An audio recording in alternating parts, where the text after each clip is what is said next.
Today we're going to install a single phase outlet on an outside wall. To do that, we're going to drop the cavity on a brick wall.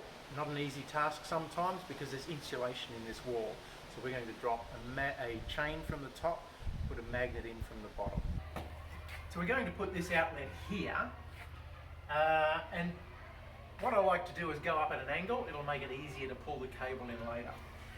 I also want to start just below a full brick so that when I attach my outlet, I'm going to have a nice clean surface to attach my brick, my outlet to.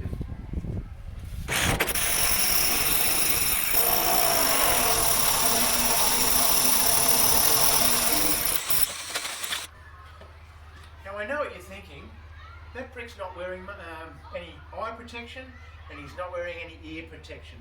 This is not a fucking safety video. What I want to do is drop a chain down the wall that I can pull out through this hole. The way to do that would be to insert a magnet.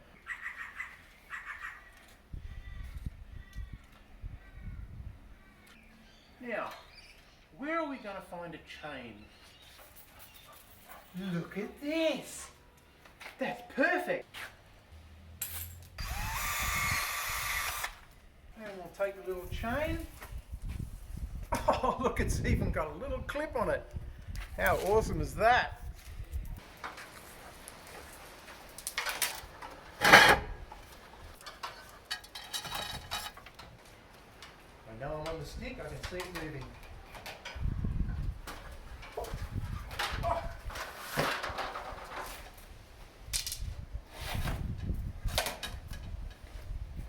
There's my chain.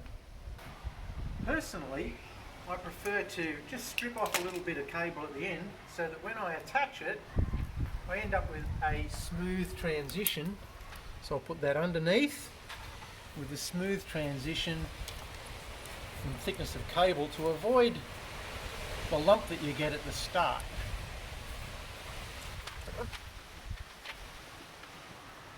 You'll notice I've also taped this on the underside.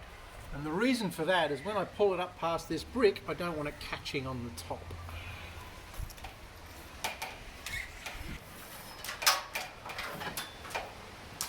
Now we're ready to connect our outlet. I'm going to leave quite a bit of cable here so that I can feed it back into the wall and create a bit of a drip loop so that the water doesn't run down the cable into the outlet. Because I've only got one conductor that's going to go into the back of this outlet, I want lots of copper in there.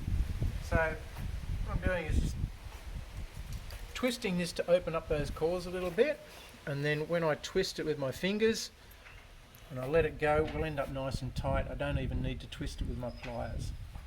So now we'll just nip those up so that they go into the outlet nice and neatly. Not too tight, because I actually want the screw, if possible, to go down into this space here so that I get a decent purchase on the copper, as much copper under the screw as I can get.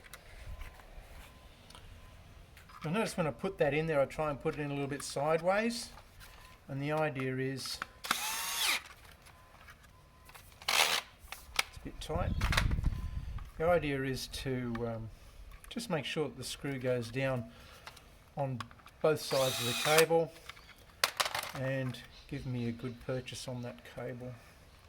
Don't really want too much, or any really, copper hanging out the back of it. You're never truly an electrician until you have connected an outlet and not put on the fucking box. Now we can disconnect the outlet and have a second go.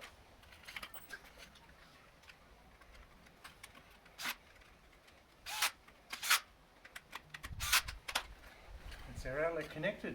Now all we need to do is screw our box on, bit of Celastic behind it, and it's happy days. What I'm going to do is put some Celastic on the back of here. Whoa.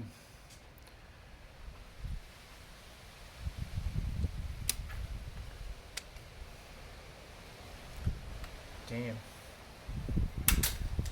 Now I didn't put Celastic on the bottom.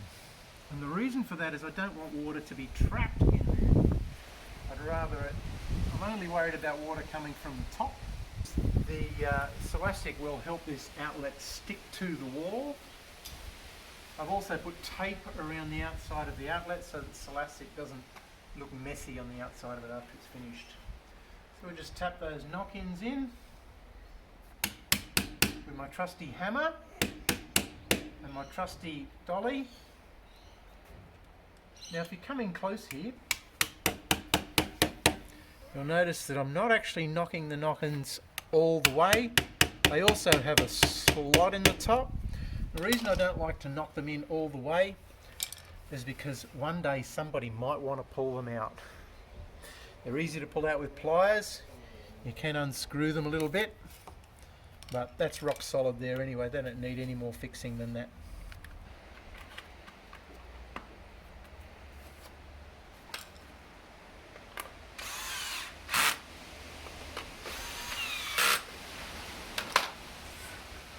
Pull off the tape and we have a nice clean outlet, weatherproof.